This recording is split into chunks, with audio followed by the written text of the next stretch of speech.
Marianne Palmiero, vous êtes sophrologue. La sophrologie, c'est très large, non? Ça couvre plusieurs méthodes. Comment centrer le... Non, on va dire qu'on n'a qu'une seule méthode. On va dire que c'est ce qu'on appelle la sophrologie caïcédienne, Voilà. qui a été créée par Alfredo Caicedo dans les années 60. Et on va dire peut-être qu'aujourd'hui, il y a différentes pratiques de la sophrologie, mais on est tous issus de la sophrologie caïcédienne, qui est donc une approche, on va dire, psychocorporelle. Hein, c'est l'idée de passer par le corps, par une détente corporelle. On utilise la respiration, le parcours du corps, et l'idée qu'à travers cette détente corporelle, on va atteindre une détente mentale. Relaxation. C'est une forme, la relaxation est un outil en fait pour arriver effectivement à amener la personne au bord du sommeil. Oui. Donc où elle va être, où toutes les défenses et les résistances vont être abaissées, et où le cerveau, l'inconscient sont en totale réceptivité à tout ce qui peut être vécu. Et c'est l'idée de rester en conscience. Donc de rester en conscience dans toutes les suggestions qui sont faites. Alors, je vous pose une question. Moi, il me semble, c'est une association d'idées qui me vient, mais vous allez me dire que ça n'a peut-être aucun rapport. Est-ce que ça réveille les chakras, par exemple, la sophrologie? Pas nécessairement, il n'y a pas forcément ce travail sur l'énergétique. Après, on peut faire dans les visualisations. Moi, je sais que j'utilise ça, de faire tout un parcours du corps avec les couleurs et de faire visualiser à la personne et ressentir les couleurs de chaque chakra en faisant ce parcours du corps et en nourrissant de chaque symbolique de la couleur. Et ça peut être réharmonisant ou réénergisant en fonction, tout ça est en adaptation à la demande et aux problématiques de la personne. Est-ce que ça s'apparente, par certains côtés, au rêve éveillé? C'est pas exactement, on va dire, on fait des suggestions, on fait faire un voyage. C'est pas exactement ce qui pourrait être Non, c'est pour faire un des rêve connexions. éveillé. Oui, donc en fait on fait effectivement visualiser la personne, on lui fait faire tout un voyage, tout un parcours, en fonction toujours de sa demande et de sa problématique. Oui. Et comme elle le fait effectivement en conscience, la sophrologie, on pourrait associer ça à une hypnose légère. Tout est fait en conscience pour que justement cette conscience se déploie, que le champ des possibles, le champ de la conscience s'ouvre. Alors encore une autre question un peu idiote. Qu'est-ce que vous pensez de l'EMDR? L'EMDR est une approche, on va dire, complémentaire qui va venir aussi travailler sur les mémoires, on va dire, assez profondes et qui peut aussi tout à fait être adaptée en fonction des problématiques des personnes. Je dirais que c'est des approches qui sont complémentaires et qui, en fonction des résultats, de ce que l'on obtient, par exemple, par un suivi sophrologique, l'EMDR, notamment dans les cas de traumatisme, on va dire, archaïque et plutôt profond, peut avoir tout à fait sa pertinence et tout à fait être tout à fait adapté. Alors justement, Marianne Palmiero, pour être un peu plus précis, à quel genre de problème, de problématique S'adresse la sophrologie? Alors la sophrologie, elle a beaucoup de champs d'application. Il y a tout ce qu'on appelle la sophrologie sociale. Donc là, on va être sur la gestion du stress, la gestion des émotions. Donc là, c'est un aspect de la sophrologie aussi dans le champ médical.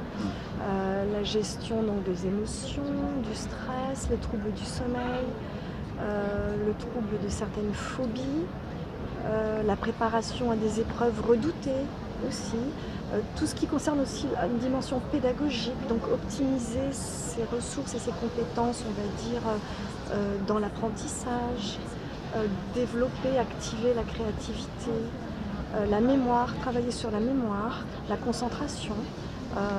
Voilà. Et après, il peut y avoir tout à fait un champ au niveau thérapeutique, quand on est, on va dire, qui peut être un outil complémentaire, par exemple pour un psychologue. Ou pour moi, par exemple, je fais de la sophrothérapie, je ne suis pas psychologue, mais je peux tout à fait accompagner quelqu'un qui peut être en suivi, pris en charge par un psychologue ou un psychothérapeute, et je peux tout à fait adapter mon travail et en accompagnement dans un travail thérapeutique. Est-ce que ça permet de de ne plus dépendre de certains médicaments, par exemple? Alors, il est recommandé bien sûr s'il y a des prescriptions médicales, évidemment c'est très délicat de faire en sorte que enfin, la personne doit continuer son traitement, mais dans ma propre expérience, personnellement je travaillais auprès du public, en difficulté, notamment de femmes victimes de violences conjugales qui Ah oui, étaient d'accord. sorties de leur milieu, qui étaient dans un cadre protégé et notamment d'accompagner des femmes qui étaient enceintes et qui manifestaient des grossesses pathologiques. Et la sophrologie a pu permettre de ne pas prendre certains antidépresseurs ou certains, Voilà, voilà. oui. Et que la personne l'exprimait de telle façon, elle n'en prenait pas, hein. La personne avait pu en prendre auparavant, mais au moment où je la reçois, elle n'en prend pas. Et en fait, en agissant sur l'angoisse et le stress et en transmettant des outils très simples qui sont par le corps, la respiration, certains mouvements associés à la respiration et dans lesquels on met aussi une intention, ça a permis à la personne de vraiment baisser ses crises d'angoisse et que quand les crises d'angoisse arrivaient, de pouvoir de les sentir dans son corps, de pouvoir les identifier et de pouvoir tout de suite adapter ces outils, notamment la respiration, pour calmer les crises d'angoisse.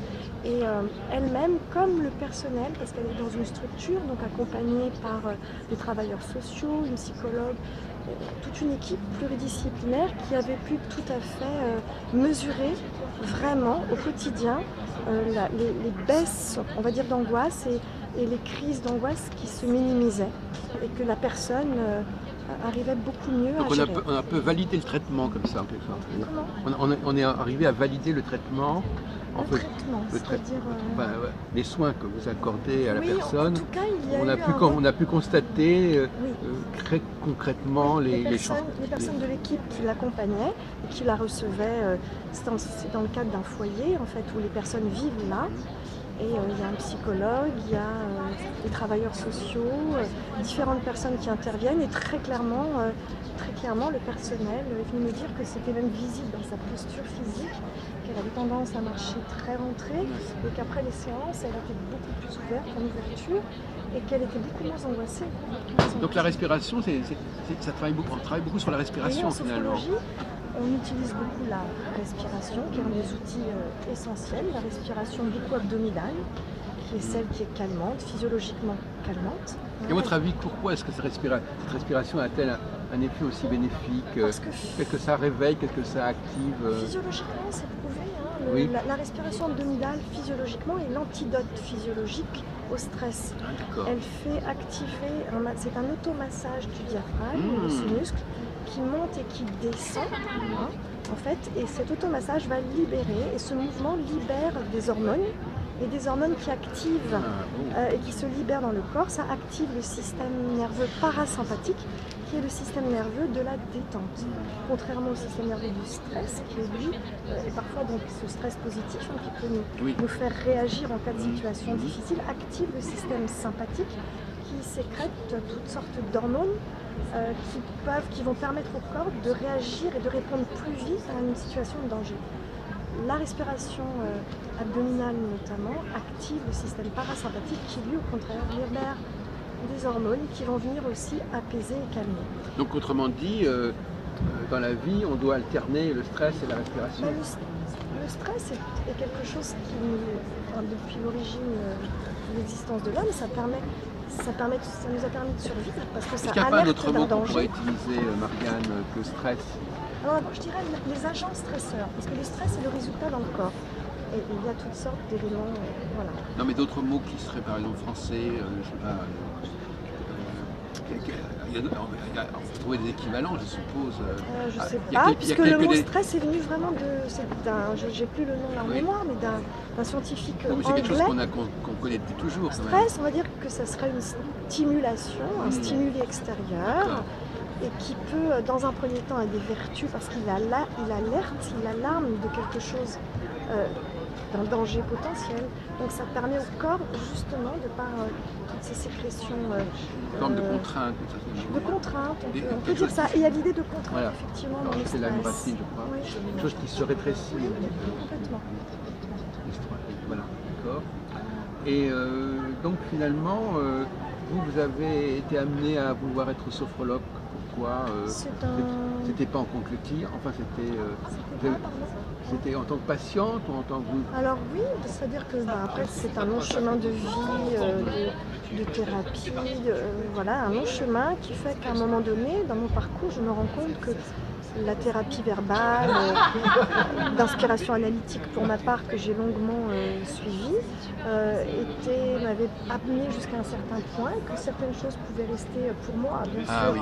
bloquées, de passer par une approche Mhm. corporelle, dont la sophrologie. J'ai fait d'autres approches corporelles. Euh, Cette approche-là m'a permis d'aller plus loin, de débloquer certaines choses qui restaient bloquées, m'a me connecter au corps et m'a aussi donné des outils que je peux utiliser au quotidien. Qu'est-ce que vous pensez de la kinésiologie alors finalement? La kinésiologie est Est-ce que vous avez un rapport avec ça c'est plus Parce un qu'on n'est travail pas, on sur est, la mémoire cellulaire, la oui, mais on kinésiologie. n'est pas dans la parole. C'est toujours la même chose de ne pas passer par la parole en fait. Oui, c'est-à-dire que c'est une approche aussi qui est corporelle et on est plus aussi sur un nettoyage énergétique, ce qui est moins le cas de la sophrologie. On est vraiment inscrit dans le corps, dans la sophrologie. Quand on est dans la kinésiologie, à ce que je sais, je ne suis pas kinésiologue ni Oui, spécialiste, oui, oui, oui. mais on est sur le travail de la mémoire corporelle à Oui. travers la mémoire cellulaire Mhm. et on peut effectuer un travail du nettoyage énergétique aussi. Donc finalement, en résumant votre propos tout à l'heure, on a l'impression que au fond, c'est le fait de parler.